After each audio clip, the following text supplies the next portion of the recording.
Assalamualaikum warahmatullahi ta'ala wabarakatuh. Oke sahabat channel Pengko dimanapun kalian berada, semoga kalian diberikan kesehatan, diberikan kebahagiaan, serta diberikan rezeki yang berlimpah ruah.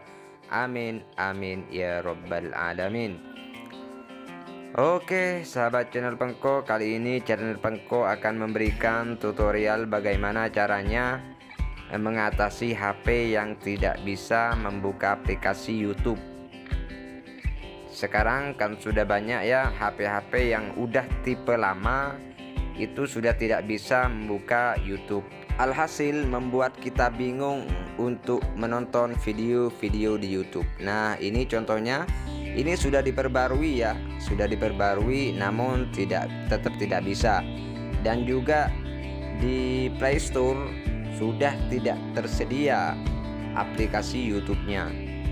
Kayak ini contohnya, saya kasih contoh, kita cari YouTube.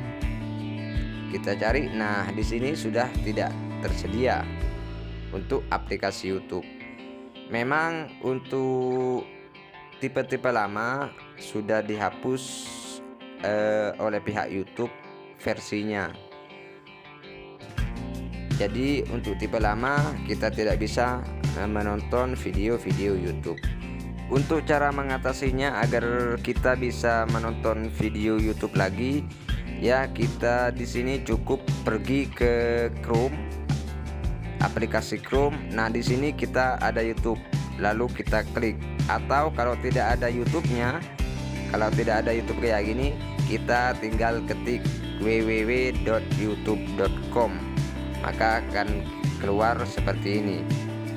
Nah, di sini kita sudah bisa untuk menonton video-video YouTube. Untuk menampilkan di depan layar, kita pilih titik 3 itu, terus kita klik tambahkan ke layar utama. Nah, di sini kita klik, lalu kita rubah namanya, terserah mau dirubah apa. Di sini saya cuma mengeditnya menjadi YouTube aja. YouTube, oke, kita klik aja. Nah, kalau sudah kayak ini, kita kembali lagi ke halaman depan. Kita cek. Nah, YouTube-nya sudah ada di layar depan. Kita pindahkan dulu ke bawah ke posisi. Nah, kayak ini tampilannya. Kita langsung bisa mengklik video YouTube dari sini. Nah, oke, sudah bisa. Untuk tipe-tipe lama HP apapun itu bisa memakai cara ini agar supaya kita bisa menonton video YouTube lagi. Jadi kayak itu ya caranya agar supaya kita bisa menonton video YouTube. Dan jika kalian merasa video ini bermanfaat, silahkan kalian klik tombol subscribe ya, agar kalian tidak ketinggalan tentang video-video terbaru dari saya. Oke. Assalamualaikum warahmatullahi taala wabarakatuh.